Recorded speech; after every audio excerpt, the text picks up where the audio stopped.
Assalamualaikum warahmatullahi wabarakatuh. Selamat pagi, salam sejahtera untuk kita semuanya.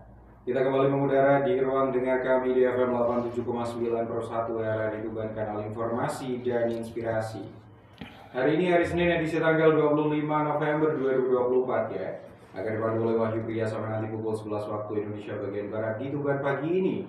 Yang akan menemani pendengar dengan informasi dan juga berita terhangat yang datang dari wilayah Tuban, Bojonegoro dan juga Lamongan pendengar. Dan kita sudah masuk di program Mutiara Pagi yang akan menemani pendengar 1 jam ke depan sampai nanti menuju pukul 6 waktu Indonesia bagian Barat pendengar ya. Dan alhamdulillah kita sudah kedatangan narasumber kita ya yang sudah hadir di studio RRI Tuban ya, dengan Bapak Kiai Haji Nurul Yakin SH selaku pimpinan daerah Muhammadiyah Kabupaten Tuban. Hari ini kita akan membahas tentang Islam Agama Kemajuan atau Dinul Khodaroh, betul nggak? Membahas 1 jam ke depan sampai nanti pukul 6 waktu Indonesia bagian Barat. Dan jika pendengar ingin bertanya dengan tema kita pada pagi hari ini tentang Islam Agama Kemajuan, bisa di konsul kami di 089672693860 atau juga bisa telepon langsung di 035688344756 tentang Islam Agama Kemajuan atau Dinul Khodaroh pendengar ya. Mungkin bisa langsung disampaikan Pak Ustaz. Terima kasih. Assalamualaikum warahmatullahi wabarakatuh. Alhamdulillah wa syukrulillah wassalatu wassalamu ala rasulillah. Qala wa ta'ala fil Qur'anil Karim, a'udzubillahi minasyaitonir rajim. Ya ayyuhalladzina amanu taqullaha haqqa tuqatih wa la tamutunna illa wa antum muslimun. Pendengar Radio Republik Indonesia Kabupaten Tuban yang berbahagia, alhamdulillah kita bersyukur kepada Allah diberikan karunia yang terbesar di dalam hidup dan kehidupan kita, yaitu menjadi seorang muslim. Mudah-mudahan sampai akhir kehidupan kita dalam keadaan muslim. Wala tamutunna illa wa antum muslimun. Dan jangan kamu mati kecuali dalam keadaan muslim, membawa iman dan Islam. Salawat dan salam senantiasa kita sampaikan kepada baginda Rasulullah SAW yang telah membawa risalah Islamiyah kepada kita. Pendengar RRI yang berbahagia, pagi hari ini dalam acara Mutiara Pagi kami ingin menyampaikan tema Islam Agama Kemajuan, Dinul Khodaroh. Benarkah Islam agama kemajuan? Benarkah Islam mendorong pemeluknya untuk menjadi unggul, berakhlak karimah, untuk mendapatkan kebahagiaan hidup dalam kehidupan di dunia maupun kehidupan di akhirat? Maka bagi kita seorang muslim, kita hakul yakin bahwa Islam adalah agama kemajuan, agama yang membawa kebahagiaan hidup di dunia dan di akhirat. Allah Subhanahu wa taala berfirman dalam surat Ali Imran ayat 19, Innad dina indallahil Islam. Sesungguhnya agama di sisi Allah ialah agama Islam. Kemudian dilanjutkan surat Ali Imran ayat 85, Wa may yabtaghi ghairal islami dina fala yuqbala minhu wa huwa fil akhirati minal khasirin. Dan barang siapa mencari agama selain Islam, dia tidak akan diterima, dan di akhirat dia termasuk orang yang merugi. Pendengar yang berbahagia, karena itulah maka alhamdulillah kita masih dijadikan oleh Allah, diberikan hidayah menjadi seorang muslim, agama yang diridhai oleh Allah. Mudah-mudahan sampai akhir kehidupan kita dalam keadaan husnul khotimah. Amin. Untuk membuktikan Islam adalah agama kemajuan, mendorong pemeluknya berakhlak mulia, mewarnai peradaban dunia, kita lihat dari 3 dimensi. Yang pertama adalah pembawa risalah Islamiyah. Allah Subhanahu wa taala telah mengutus Nabi Muhammad SAW sebagai nabi dan rasul terakhir. Ditegaskan dalam surat Al-Ahzab 40, maka Muhammadun aba ahadim mirijalikum walakin Rasulullah wa khataman nabiyyin. Muhammad itu bukan bapak dari seorang di antara kamu, tetapi adalah utusan Allah dan penutup para nabi, dan Allah Maha mengetahui segala sesuatu. Misi Rasulullah adalah menyampaikan ajaran tauhid kepada umatnya dan membawa akhlak manusia, akhlak yang mulia kepada seluruh manusia di muka bumi. Walaqad ba'asna fi kulli ummatin rasulan an ibudullaha wajtanibut taghut. Dan sungguh kami telah mengutus seorang rasul untuk setiap umat untuk menyerukan sembahlah Allah dan jauhilah taghut. Semua para nabi dan rasul itu diperintah Allah untuk menyampaikan ajaran tauhid kepada umatnya. Semua para nabi dan rasul menyampaikan ajaran tauhid, termasuk Rasulullah SAW sebagai nabi dan rasul yang terakhir. Qul huwallahu ahad, surat Al-Ikhlas, katakan Muhammad, dialah Allah yang Maha Esa. Kemudian di dalam surat Kahfi ayat 110, Qul innama ana basyarum mislukum yuha ilayya annama ilahukum ilahu wahid faman kana yarju liqa'a rabbih falyamal amalan sholihan wala yusyrik bi ibadati rabbi ahada. Katakan Muhammad, sesungguhnya aku ini hanya seorang manusia seperti kamu yang telah menerima wahyu bahwa sesungguhnya Tuhan kamu adalah Tuhan yang Maha Esa. Maka barang siapa mengharap pertemuan dengan Tuhannya, hendaklah dia mengerjakan kebajikan dan janganlah dia mempersekutukan dengan sesuatu pun dalam beribadah kepada Tuhannya. Rasulullah SAW diperintahkan untuk menyampaikan ajaran tauhid dengan berlandaskan pada akhlak, memperbaiki akhlak manusia. Innama buistu liutammima makarimal akhlak. Aku diutus untuk menyempurnakan akhlak manusia. Misi kenabian dan kerasulan Rasulullah tidak seperti nabi dan rasul sebelumnya yang hanya untuk kaumnya saja. Tetapi misi kenabian Rasulullah adalah untuk seluruh umat manusia di muka bumi. Wa ma arsalnaka illa rahmatan lil alamin. Tidaklah aku utus engkau Muhammad kecuali membawa rahmat bagi seluruh alam. Wa ma arsalnaka illa kafatan linnas basiron wa nadhira. Tidaklah aku utus engkau Muhammad kecuali kepada semua manusia dengan membawa dua kabar. Kabar yang menggembirakan, basiron, dan kabar yang menakutkan, nadhiron.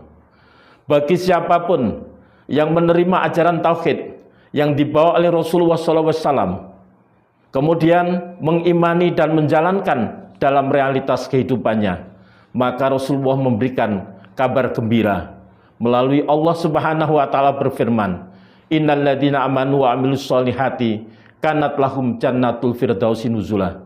Sesungguhnya orang yang beriman dan beramal soleh, bagi mereka itu adalah surga. Allah memberikan kabar gembira yang disampaikan oleh Rasulullah, basiron. Tetapi sebaliknya, siapapun yang tidak menerima risalah tauhid yang dibawa oleh Rasulullah, tidak mempercayainya, maka Rasulullah memberikan kabar nadhiron. Allah memberikan kabar yang menakutkan. Innal ladzina kafaru bi ayatina sawfa nuslihim naro. Sesungguhnya orang yang ingkar terhadap ayat kami, maka akan kami masukkan ke dalam neraka. Rasulullah SAW adalah manusia yang mulia, yang berakhlak mulia. Disebutkan di dalam Al-Quran surat Al-Qalam ayat 4. Wa innaka la'ala khuluqin adzim. Sesungguhnya engkau Muhammad adalah benar-benar manusia yang berbudi pekerti yang luhur. Karena itulah maka bagi kita umat Islam, Rasulullah itu adalah contoh suri tauladan yang utama. Yang itu disebutkan dalam Al-Ahzab 21. Laqad kana lakum fi Rasulillahi uswatun hasanah liman kana yarjullaha wal yaumal akhir wa dzakarallaha katsira. Sungguh telah ada pada diri Rasulullah teladan yang baik, yaitu bagi orang yang mengharap rahmat Allah, kedatangan hari kiamat, dan banyak mengingat Allah. Rasulullah SAW sebelum diutus sebagai nabi dan rasul terakhir, membawa risalah Islamiyah, membawa risalah Islam, agama kemajuan, maka Rasulullah adalah manusia yang berbudi pekerti luhur. Sehingga di kaumnya Rasulullah mendapatkan sebutan Al-Amin, yaitu orang yang dapat dipercaya, orang yang betul-betul jujur, orang yang berperilaku yang baik sehingga memperoleh laqab Al-Amin. Pendengar yang berbahagia, di dalam buku The 100 Ranking of the Most Influential Person in History, yaitu 100 tokoh yang paling berpengaruh dalam sejarah, yang dikarang oleh Michael Hart, seorang astrofisikawan Yahudi, yang terbit pada tahun 1978, menempatkan 100 manusia yang paling berpengaruh di dalam sejarah. Maka beliau non-muslim, tetapi menempatkan baginda Rasulullah SAW di nomor yang teratas 100 manusia yang paling berpengaruh dalam sejarah. Karena apa? Karena memang membawa risalah Islamiyah, mempengaruhi peradaban dunia dengan dinul Islam, yaitu dinul hadharah, agama kemajuan. Maka baru kemudian nomor 2 dari 100 ranking itu, yaitu Isaac Newton, ahli fisika yang menemukan teori gravitasi. Kemudian nomor 3 Yesus, dan nomor 4 adalah Siddhartha Gautama.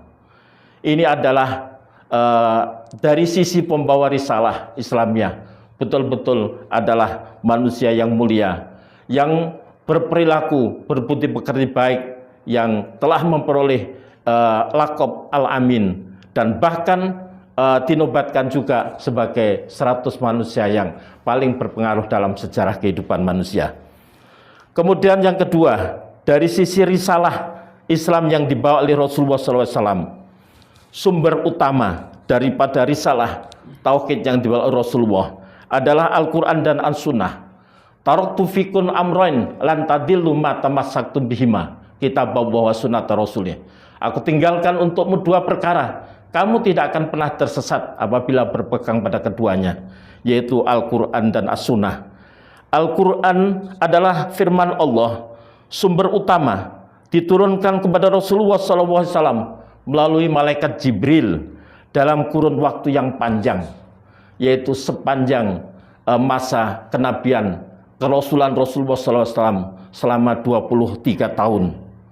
Maka demikian panjang agar supaya betul-betul diterima oleh Rasulullah SAW dengan baik.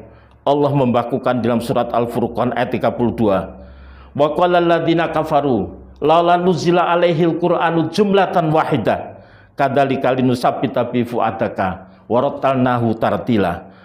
Dan orang-orang kafir berkata, mengapa Al-Quran tidak diturunkan kepada Muhammad sekaligus? Demikianlah agar kami memperteguh hatimu Muhammad dengannya. Kami membacakan secara tartil, berangsur-angsur, perlahan dan benar.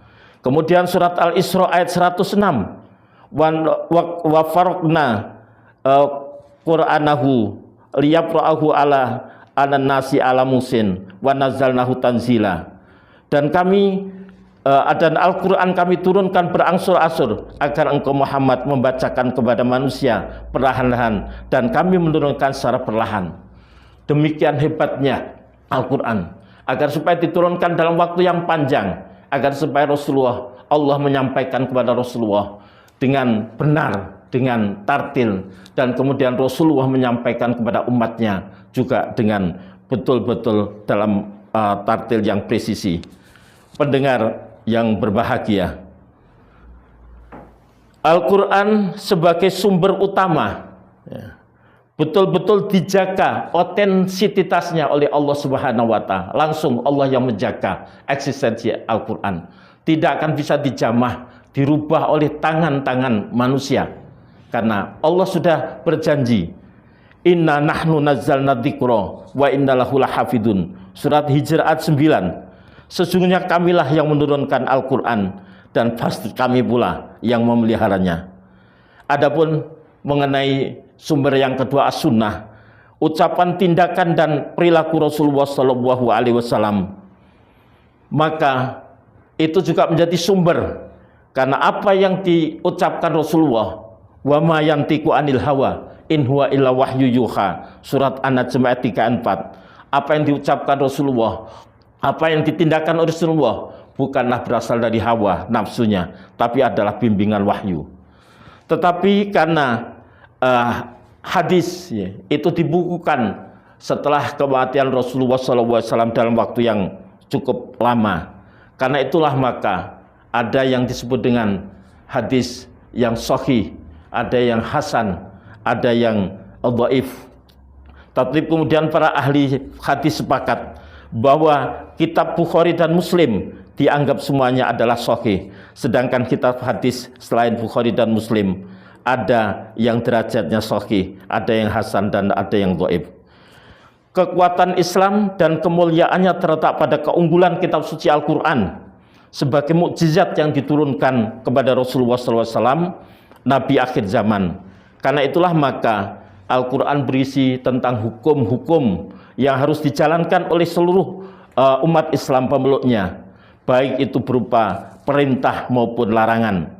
Perintah seperti untuk melaksanakan puasa, ya ayyuhalladzina amanu kutiba alaikumusiyam kama kutiba alal ladzina min qablikum la'allakum tattaqun. Larangan berzina, wala taqrabuz zina innahu kana fahisatan wa sa'a sabila. Kemudian Al-Quran juga mengandung ajaran moral, mengandung nilai-nilai yang utama, akhlakul karimah, memerintahkan untuk berlaku jujur. Ya ayyuhalladzina amanu taqu wa qulu qawlan sadida, surat Al-Ahzab ayat 70. Wahai orang yang beriman, bertakwalah kamu kepada Allah, ucapkanlah perkataan yang benar. Perintah berbuat adil, ya ayyuhalladzina amanu kunu qawwamina lillahi syuhada bil qisti wala yajrimannakum sana'anu qaumin ala ta'dilu i'dilu wa aqrabu littaqwa wa taqwa innallaha bimaa ta'malun. Wahai orang yang beriman, jadilah kamu sebagai penegak keadilan karena Allah ketika menjadi saksi dengan adil, dan janganlah kebencianmu terhadap suatu kaum mendorong kamu tidak berlaku adil. Berlaku adillah, karena adil itu dekat kepada takwa. Bertakwalah kepada Allah, Allah maha teliti terhadap apa yang kamu kerjakan. Islam juga mengajarkan nilai luhur tentang menjalin ukhuwah Islamiyah dan ukhuwah basariyah. Innamal mu'minuna ikhwatun fa aslihu baina akhwaikum wattaqu la'akum turhamun. Sesungguhnya orang mukmin itu adalah bersaudara, karena itu damaikanlah antara kedua saudaramu dan bertakwalah kepada Allah agar kamu mendapat rahmah. Ya ayyuhan nas inna khalaqnakum min dzakarin wa unsa wa ja'alnakum syu'uban wa qabaila lita'arafu inna akramakum indallahi atqakum. Kemudian juga mengajarkan tentang persamaan hak. Man amila sholihan min dzakarin aw unsa wa huwa mu'minun falanuhyihu falanuhyiyannahu hayatan thayyibah wala najriyanakum ajrahum bi ahsani ma kanu ya'malun. Surat An-Nahl ayat 97. Betapa banyak nilai-nilai luhur yang diajarkan Allah di dalam Al-Quran agar supaya umatnya menjadi manusia yang bermartabat, yang berakhlakul karimah, yang unggul. Islam mengajarkan agar supaya umatnya itu ada senantiasa belajar. Ayat yang pertama kali adalah Iqra, perintah untuk belajar. Iqra bismi rabbikal ladzi khalaq. Karena ilmu pengetahuan adalah didapat dengan melalui belajar, baik belajar di buku maupun belajar di alam, sehingga mendorong umatnya untuk maju, karena dengan melalui belajar maka akan menjadi manusia yang mulia, yang mempunyai ilmu pengetahuan. Maka juga mengajarkan tentang etos kerja, agar supaya senantiasa semangat dan juga tidak boleh berputus asa. Wala ta'asu min rakhillah innahu la ya'asu min khairillah min illa qaumul zalimun ilal qaumul kafirun wala ya'asu min rakhillah ilal qaumul kafirun. Janganlah kamu berputus asa dari rahmat Allah. Sesungguhnya yang berputus asa dari rahmat Allah itu adalah hanyalah orang-orang yang kafir. Kemudian juga Al-Quran menjelaskan bahwa kehidupan manusia tidak hanya di dunia, tapi juga ada kehidupan akhirat. Ada pengadilan akhirat, di mana Allah akan memberikan pengadilan yang hakiki, yang sebenar-benarnya, yang seadil-adilnya. Bahkan ayat yang terakhir yang diturunkan, surat Al-Baqarah ayat 281, wattaqu yauman turja'una fi ilallah summa tuwaffa kullu nafsin ma kasabat wa hum la yuzlamun. Takutlah kamu pada hari ketika kamu semua dikembalikan kepada Allah, kemudian setiap orang diberi balasan yang sempurna sesuai dengan apa yang telah dilakukannya, dan mereka tidak didolimi. Pendengar yang berbahagia, Al-Quran juga di samping mengatur tentang nilai-nilai luhur dalam kehidupan, dalam hubungannya dengan Allah, hablum minallah, juga mengatur dalam kehidupannya dengan sesama manusia, hablum minan nas. Semuanya diatur di dalam agar supaya pemeluknya menjadi manusia yang unggul, manusia yang berperadaban dan berakhlak mulia. Nilai-nilai luhur dalam Al-Quran apabila diterapkan dengan sungguh-sungguh dalam kehidupan akan menjadikan pribadi yang unggul dan berkemajuan.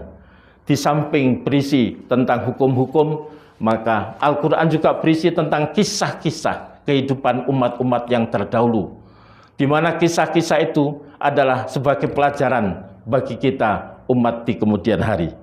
Kisah-kisah yang ada di dalam Al-Quran itu kalau kita bakukan, kita lihat ada 3 tipe. Tipe yang pertama adalah kisah-kisah yang sudah selesai, seperti kisah Ashabul Kahfi, yaitu sekelompok pemuda yang untuk mempertahankan akidahnya melawan Raja Dikyanus, raja yang memaksakan untuk menyembah berhala. Tapi kemudian pemuda itu kemudian dengan kekeh mempertahankan akidah hanya bertauhid, maka kemudian Allah menolong, menidurkannya 309 tahun. Demikian juga kisah tentang umat-umat terdahulu yang kemudian karena tidak bisa dibina oleh para nabi dan rasul, maka kemudian mereka dibinasakan. Kisah kaumnya Nabi Nuh yang dibinasakan dengan banjir, Nabi Hud kaum Ad yang dibinasakan dengan angin topan yang sangat dingin 7 malam dan 8 hari. Kemudian kisah Nabi Soleh kaum Samud, Nabi Lut negeri Sodom, dan kemudian Fir'aun ditenggelamkan di laut beserta dengan bala tentaranya. Tapi kemudian ada kisah-kisah yang itu sudah terjadi, tapi kemudian Al-Quran memberikan firman-Nya yang ketika itu belum ditemukan, yaitu tentang kisah Fir'aun. Fir'aun ditenggelamkan, tapi kemudian jasadnya diselamatkan. Jasadnya diselamatkan. Dan itu disebutkan dalam surat Yunus ayat 92. Fal yauma nunajjika bi badanika litakuna liman khalfaka ayah wa inna katsiran minan nasi an ayatina laghafilun.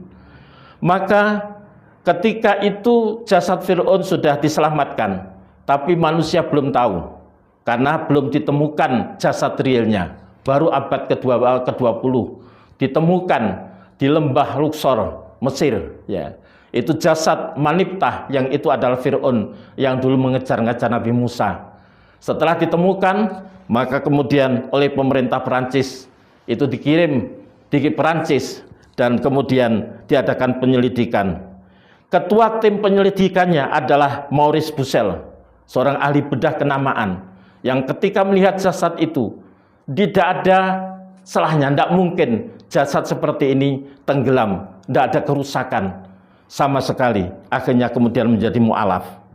Ada kisah itu yang terjadi pada waktu dulu, tapi sampai sekarang belum, manusia masih belum dibukakan oleh Allah, ya kan. Tapi kita percaya hakul yakin, kisah tentang Iskandar Zulkarnain yang membangun benteng agar supaya menghalangi Ya'juj Ma'juj, ya. Dan itu disebutkan di dalam Al-Quran bahwa benteng itu nanti pasti akan pada waktunya akan dibuka. Hada rahmatum min rabbi fa idza ja'a wa'du rabbi ja'alu dakka wa kana wa'du rabbi haqqo. Surat Al-Kahfi ayat 98. Zulkarnain berkata, dinding ini adalah rahmat dari Tuhanku. Apabila janji Tuhanku sudah datang, dia akan menghancurkannya. Janji Tuhanku itu benar. Kita percaya sepenuhnya. Dalikal kitabul la raiba fih. Tidak ada keraguan di dalam Al-Quran.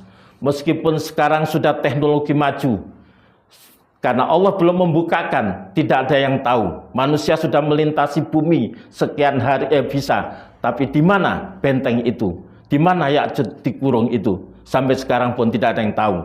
Tetapi Allah berjanji dan pasti benar bahwa nanti benteng itu akan dibukakan oleh Allah, dan kemudian setelah dibuka hatta idza jaa futihat Ya'juj wa Ma'juj wa hum min kulli hasabin min kulli hadasin hadabin yansilun, hingga apabila tembok Ya'juj Ma'juj dibukakan dan mereka turun dengan cepat dari seluruh tempat yang tinggi. Kemudian juga Al-Quran berisi tentang sains-sains, ya.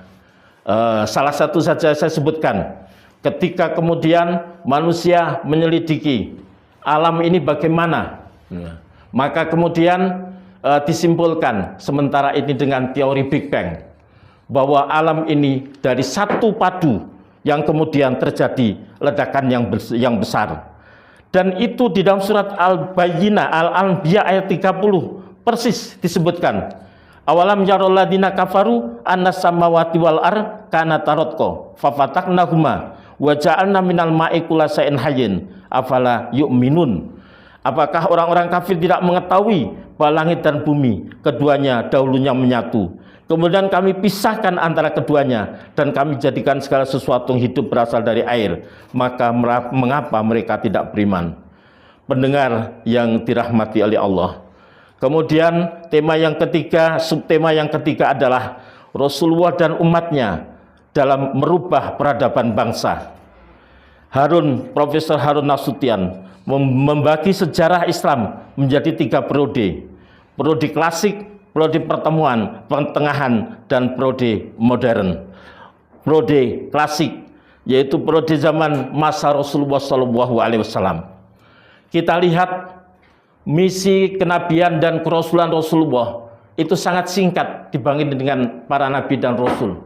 Hanya 23 tahun misi kenabian Rasulullah, yaitu di Makkah selama 13 tahun dan di Madinah selama 10 tahun. Sangat singkat.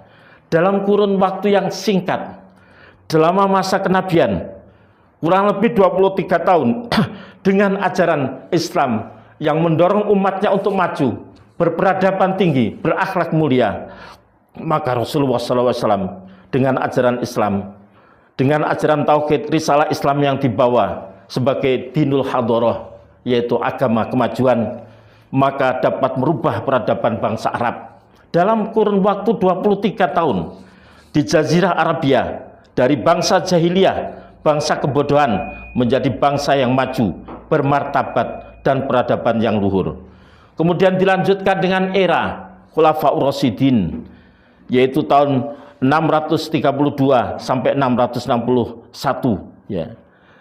Era setelah Rasulullah SAW, Khulafaur Rasyidin, Abu Bakar, Umar, Utsman, dan Ali.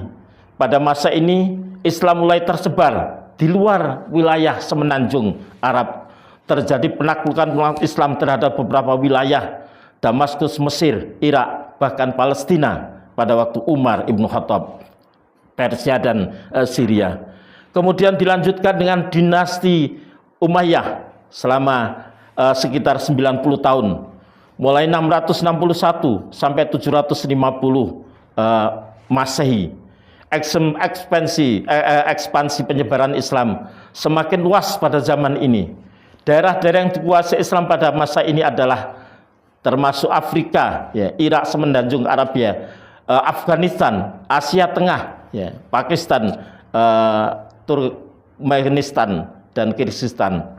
Dilanjutkan dengan dinasti Abbasiyah, ya. Dinasti Abbasiyah, ya, mulai dari 750 sampai dengan 1258, hampir 500 tahun terjadi perkembangan yang luar biasa pada waktu dinasti Abbasiyah.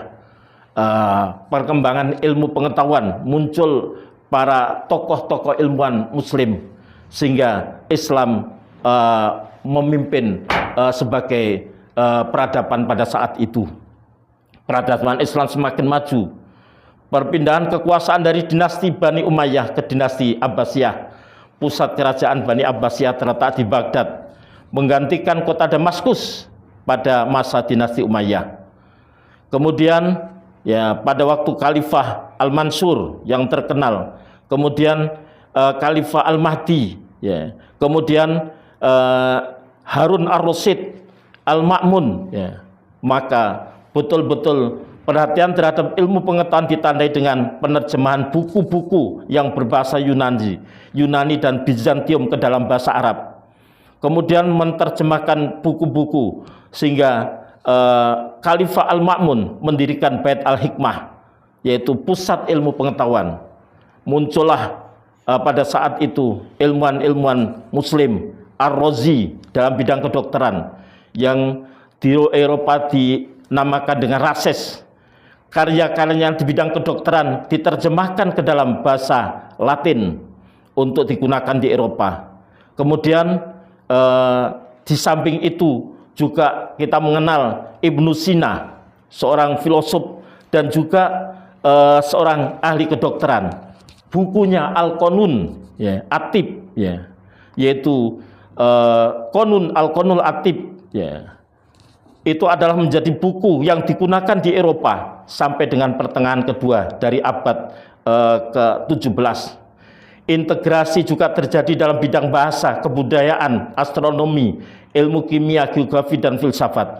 Kemajuan umat Islam dengan ajlam Islamnya telah dapat merubah peradaban umat manusia dari kegelapan ke arah terang benderang. Pendengar radio yang berbahagia, pada saat itulah maka muncullah perpustakaan Islam, lembaga-lembaga keilmuan seperti Baitul Hikmah, kemudian peninggalan karya intelektual muslim, ya, terjadi pada saat itu. Maka kemudian masa yang kedua yaitu periode pertengahan 1258 sampai 1800, banyak tinta emas yang dicatat, tidak dicatat kecuali yaitu penaklukan Konstantinopel dari kerajaan Bizantium pada tahun 1453 Masehi oleh Sultan Muhammad Al-Fatih Kesultanan Turki Utsmani. Kemudian periode yang ketiga adalah periode modern 180 sampai sekarang. Islam mengalami perkembangan yang pesat. Secara kuantitas umat Islam saat ini hampir menyamai umat Kristiani, urutan yang kedua setelah Kristiani. Tapi beberapa kita lihat tren betapa maraknya Islam di Eropa, di Amerika, maka diprediksi oleh para ahli dalam beberapa dekade ke depan, maka secara kuantitas dan kualitas, maka umat Islam akan menjadi umat yang terbanyak di muka bumi. Ini adalah karena memang Islam mengajarkan nilai-nilai luhur yang menjadikan manusia, mendorong manusia untuk menjadi unggul dan menjadi maju. Sehingga Toby Huff dalam bukunya The Rise of Early Modern Science mengatakan, dari abad ke-8 hingga akhir abad ke-14, ilmu pengetahuan Arab Islam barangkali adalah sains yang paling maju di dunia, jauh melampaui Barat dan Cina.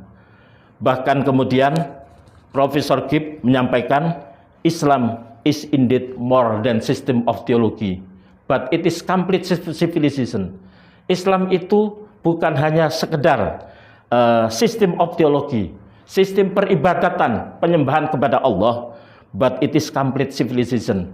Tetapi Islam itu adalah peradaban yang sempurna, yang mengatur segala aspek kehidupan, baik dalam hubungan dengan Allah, hubungan dengan sesama manusia, bahkan hubungan dengan alam, dengan binatang. Semuanya diatur oleh Allah sebagai sistem yang mengajak kepada umatnya untuk menjadi maju. Pendengar yang dirahmati oleh Allah, di dalam surat Ali Imran ayat 112 Allah mengingatkan, duribat alaihimuddillatu aina mastukibu illa bihablim minallah wa hablim minannas.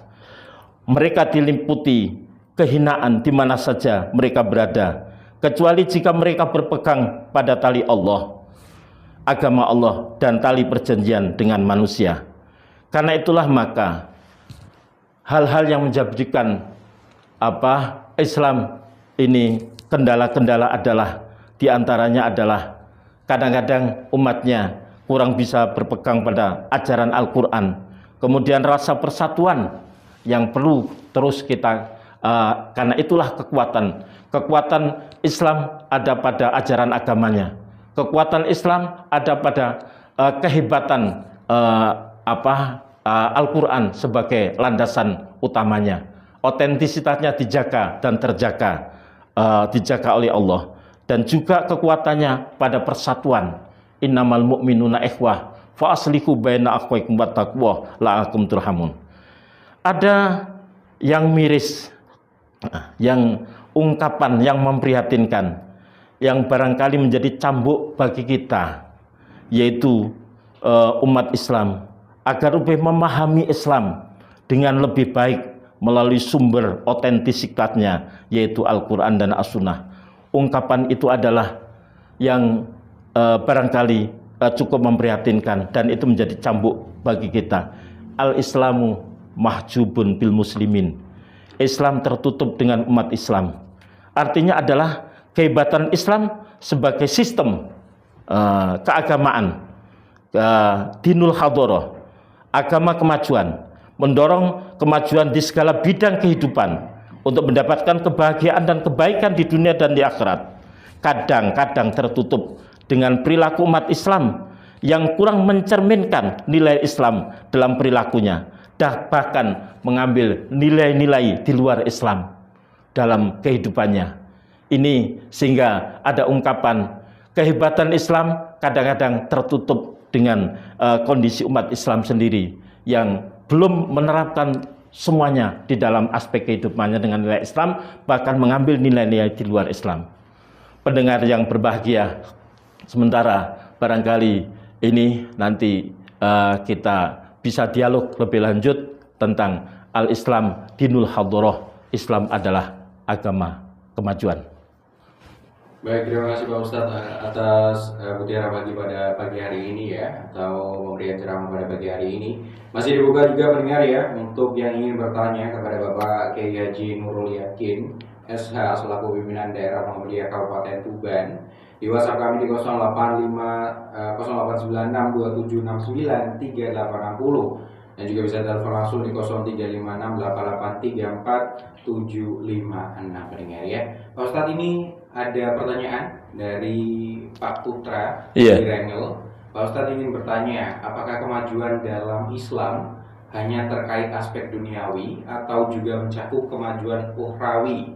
Bagaimana keduanya saling terkait? Mungkin bisa dijawab terlebih dahulu. Ya, salah satu daripada ciri orang yang bertakwa ada wabil akhiratihum yuqinun, yaitu mempercayai adanya kehidupan akhirat. Bagian dari rukun iman adalah percaya hari kebangkitan. Kita percaya sebagai umat Islam bahwa nanti ada kehidupan akhirat.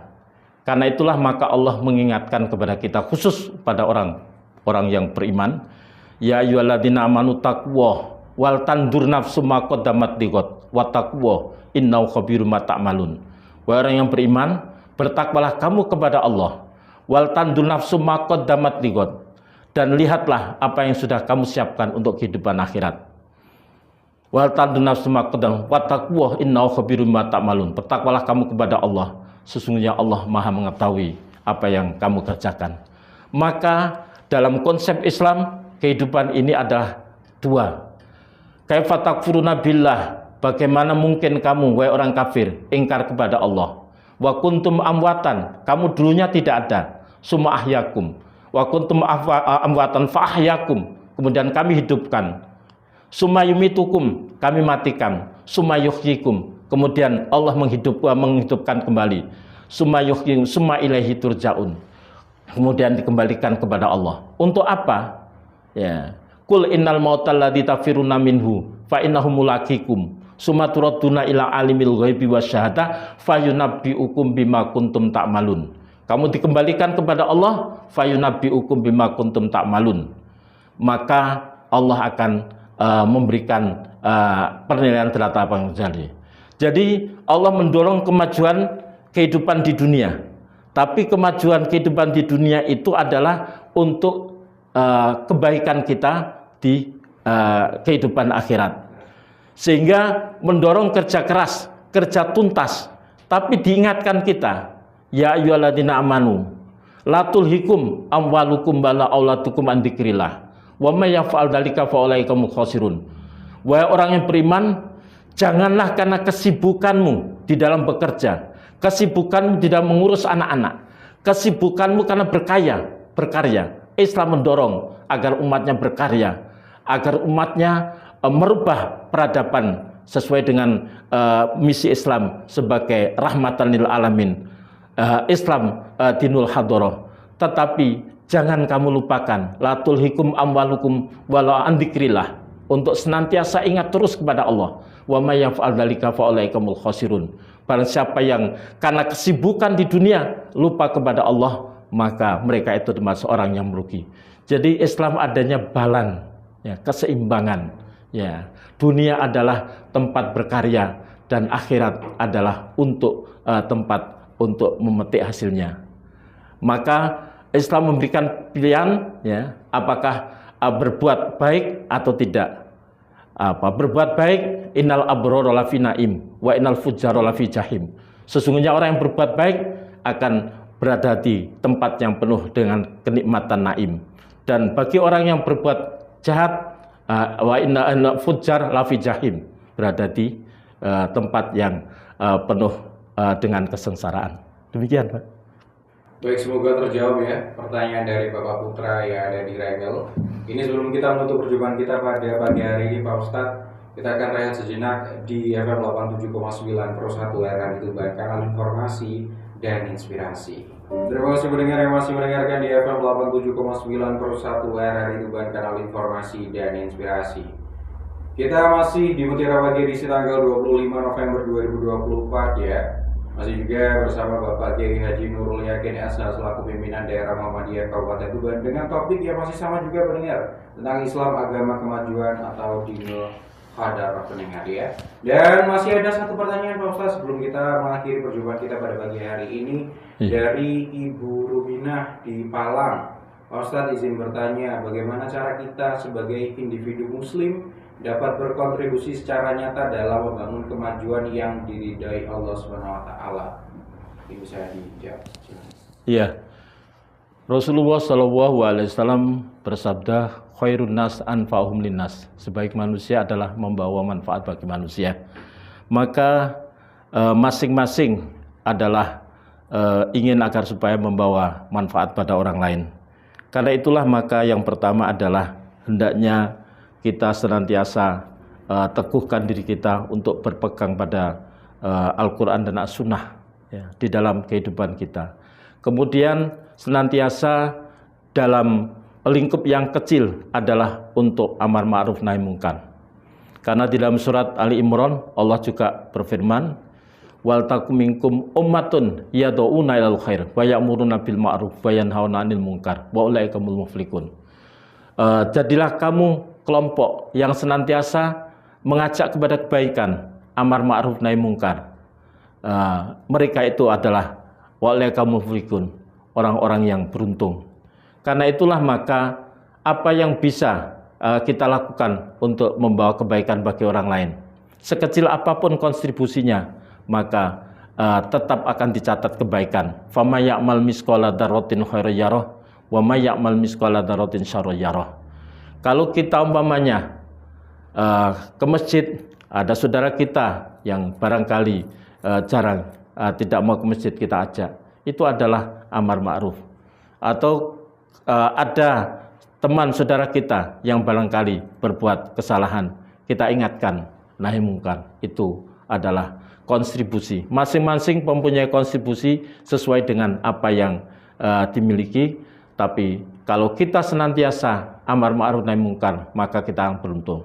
Ketika kita mengajak kepada kebaikan, maka ada dua keuntungan sesuai dengan apa yang kita bisa. Yang pertama adalah ketika kita mengajak seseorang untuk berbuat baik, maka sebetulnya kita mengajak pada diri kita sendiri. Karena tidak mungkin kita akan mengajak kebaikan sementara kita tidak melakukan kebaikan itu. Pasti akan kita dicemooh oleh orang. Kemudian yang kedua, ketika kita mengajak kebaikan sesuai dengan apa yang mampu kita lakukan, maka kemudian orang itu berbuat baik sesuai dengan apa yang kita arahkan, maka kita mendapatkan kebaikan dari orang yang berbuat itu tanpa mengurangi nilai kebaikan yang didapat orang itu. Inilah hebatnya Islam, sehingga sangat menganjurkan masing-masing individu untuk senantiasa amar ma'ruf nahi mungkar. Bahkan di dalam Al-Quran surat Al-Asr, wal asri, demi masa, innal insana lafi khusrin, sesungguhnya manusia itu adalah merugi, illal ladzina amanu, yang tidak merugi adalah orang yang beriman, wa amilus sholihah, tidak itu saja, tidak hanya iman saja, tapi merealisasikan imannya dalam bentuk amal soleh. Kemudian tidak itu saja, watawasau bil haq watawasau bis sabr, saling nasihat menasihati dalam kebenaran dan saling nasihat menasihati dalam kesabaran. Suatu ketika bisa jadi kita keliru, kita salah, maka kita perlu diingatkan oleh saudara teman kita. Demikian juga suatu ketika teman kita khilaf karena kondisi sehingga kita perlu ingatkan. Inilah saling mengingatkan, inilah yang menjadikan kita beruntung. Saya kira itu dimulai dari diri kita sekalian, dan Allah mengingatkan, ku anfusakum wa ahlikum naro, jaga dirimu, tidak hanya dirimu saja, ku anfusakum wa ahlikum naro wa quduwan nas wal hijarah alaiham malaikatun giladun sidatun la ya'suna wa ma'amarhum wa yaf'aluna ma yu'marun. Kita diperintahkan untuk mengingatkan diri kita, menjauhkan diri kita dan keluarga kita dari api neraka. Karena itulah masing-masing kita jaga diri, kita jaga keluarga, kita saling mengingatkan dengan teman, dengan keluarga, itu yang bisa menyelamatkan kita. Dan itu kita mulai dari apa yang bisa kita lakukan. Masya Allah, terima kasih Pak Ustadz atas kajian pada pagi hari ini ya. Semoga terjawab pertanyaan dari Ibu Riminah yang ada di Palang itu tadi Pak Ustadz ya. Dan itu juga Pak Ustadz yang menutup perjumpaan kita di Mutiara Pagi edisi tanggal 25 November 2024, karena sebentar lagi waktu juga sudah masuk pukul 6 waktu Indonesia bagian Barat, dan kita akan terhubung dengan program 1 Surabaya untuk mendengarkan Warta Pagi yang akan menemani pendengar dari pukul 6 sampai nanti pukul 6:30 waktu Indonesia bagian Barat. Semoga Mutiara Pagi kali ini Pak Ustadz bisa membawa berkah untuk kita semuanya. Mungkin ada yang disampaikan pesan-pesan terakhir mungkin Pak Ustadz? Sebagai pesan terakhir ya, bahwa senantiasa terus digaungkan, yaitu Islam berkemajuan. Ya, Islam berkemajuan adalah satu pemahaman Islam sebagai agama kemajuan, dinul hadharah. Dengan maksud umat Islam ini hidupnya dari waktu ke waktu maju, menjadi unggul, pemegang supremasi peradaban dan tak terkalahkan. Demikian Ustaz. Ya, mari kita senantiasa istiqomah di dalam melaksanakan Islam ya, dalam realitas kehidupan kita, dan kemudian di samping itu kita senantiasa berdoa terus-menerus Ustaz, karena betapa hari-hari ini kita saksikan betapa mudahnya iman itu tergadaikan, banyaknya orang-orang menjual iman. Tapi di samping itu kita menggembirakan betapa banyaknya orang-orang mu'alaf. Karena itu senantiasa kita mohon kepada Allah. Doa yang senantiasa diajarkan adalah Ya muqallibal qulub, sabbit qalbi ala dini. Ya Allah, Engkau yang membolak-balik hati, tetapkan hatiku untuk menjadi orang Islam. Dan kemudian juga wala tamutunna illa wa antum muslimun. Jangan kamu mati kecuali dalam keadaan muslim. Mati tidak ada yang tahu. Artinya adalah keimanan dan keislaman setiap detik harus kita jaga, ya, karena kita tidak tahu kapan datangnya kematian.